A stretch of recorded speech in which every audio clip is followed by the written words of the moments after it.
Hey everybody, welcome back. This is Michael McMillan here to answer your CX questions one at a time. So today we are here to talk about customer experience leadership. Specifically, we got a question around what are the key attributes or the key experiences that a person needs to have to be a successful leader of customer experience.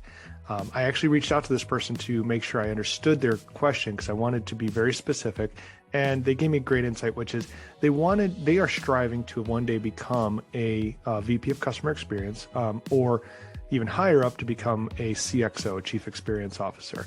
I'm going to stay away from the whole Chief Experience Officer title here for a minute because I've got a lot of different feelings on that, and that's a whole video in itself. But let's talk about becoming the head of customer experience.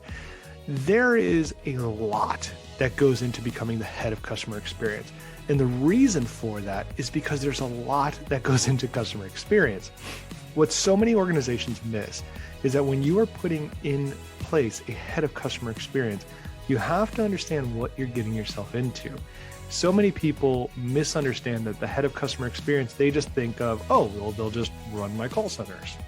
Well, that's like this much of this much. Your actual head of customer experience is a person who is going to be looking much more broadly. You're talking about a person who has to understand both looking at the impacts of marketing all the way down into your finance teams, or your impacts of sales down into your logistics and shipping teams, or your impacts of customer service and how that relates back into your marketing teams, and how that spider web and how those department conversations need to combine in. I like to actually say is that the head of CX is really that person who is able to help break down those barriers of communication, those silos within inside of your business, and ensuring that critical conversations are occurring between the departments. Because, we always see this a lot, right? In so many organizations, you see these clashes of like sales and marketing or customer service and sales, right? It's these natural clash points that occur. Now, those can be very healthy to help push the business forward, to iterate the solutioning and how they communicate and work together, but they can also be negative. The idea of a head of customer experience is to make those interactions as positive as possible and to identify them early to help create business processes, KPI, and measurables that can help advance the company and advance the customer experience forward. At the end of the day, to get to the question now, what we have to look at, though, to understand the answer is that the head of customer experience owns the customer journey from point A to point Z and everything in between. They own that data map.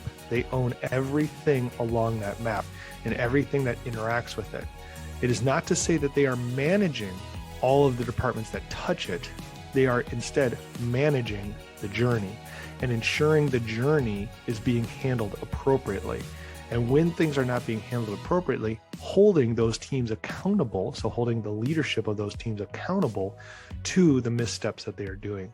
And this isn't just one person. I mean, this is a team of people, but it is ultimately the full responsibility of this person to develop the journey and manage the journey. And that's where now we can get into our answer.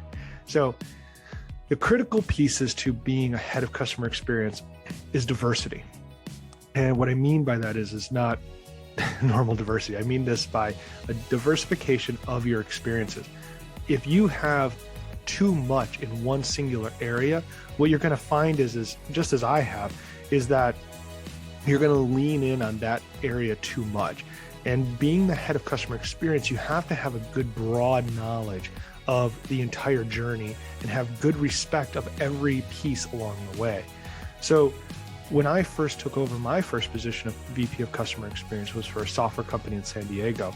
And it was very fascinating because I came with a very strong sales background and a good size of marketing as well.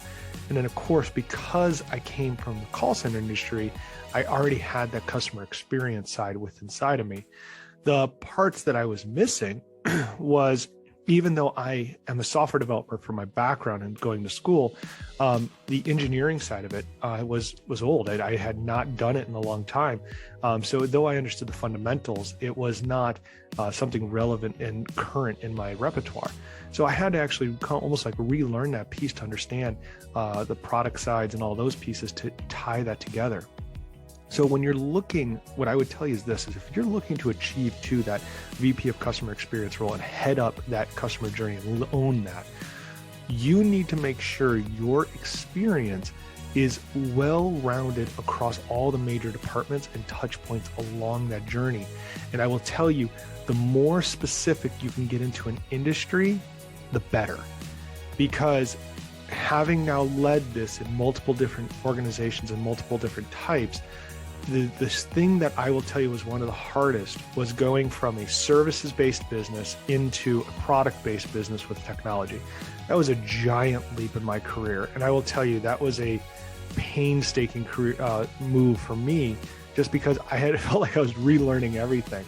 And luckily I had a very patient CEO and CFO and partners and board with me who wanted to see it because they saw I had that diverse knowledge and a unique insight into how to look at things. But I will tell you, it was growing pains on both sides, and we had to grow together. And luckily we did, and we had a great solution from it. But if there's a very specific industry or vertical that you already have passion over, I would tell you is look to now start diversifying yourself. If you've already built up a decent career in sales, I would tell you is go jump into marketing and go learn some respect for what those guys do, because what they're doing is tough. That is very hard stuff. And if you are in sales, a lot of times we have a hard time respecting what they're doing over there. So I tell you, go try taking a position in marketing. If you've already done marketing and sales, go sit in the customer service bit. Go get down into the weeds here and go do some customer success, customer service, implementations, project management. Those are essential pieces you need to know, because the biggest part of customer experience is what happens post-sale. And you need to make sure you have full-blown understanding of how that works, all the intricacies, all the operational SOP, KPI, OKRs, all those fun acronyms that no one ever wants to talk about but need to talk about. So the short and sweet answer, guys, is you need to learn a lot.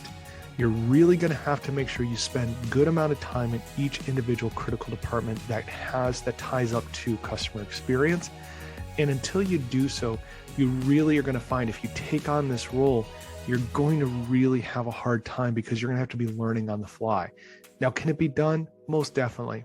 But what I end up finding out is that anyone who's been promoted into that role who has not worked in those other departments and has that respect of those departments because they've sat in the chairs, it a lot of times will show very quickly. And there's ways to get around it by hiring them in support teams. But now I'm doubling my salaries because I now have to bring another leader to just support you because you don't know this, unless the leader of that department is ready to work with you, which hopefully that is the case. Guys, I hope this helps answer your question. This was a great question, because bringing in a head of customer experience is mission critical, I believe, in any company right now. If you don't have someone who's watching that customer journey and owning it and really controlling that thing for you and the success of your business, it's a big miss on your company. And if you don't really know or think where you can put it or even afford it, because maybe your business is still growing and you're in hyper growth mode and you don't want to add additional labor into it, I would suggest then, guys, give us a call at Proximo CX. This is a lot of times something we do for our clients, which is helping them manage a lot of their customer experience as a third party.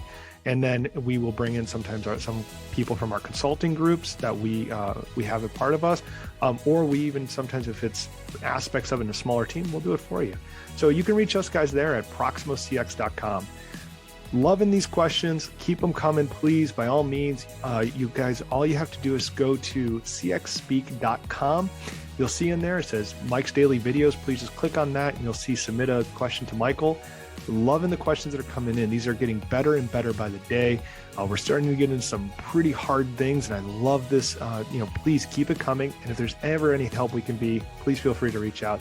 But guys, thank you. Until next time, I'm Michael McMillan, here to answer your questions, CX questions one at a time. Look forward to speaking with you again soon.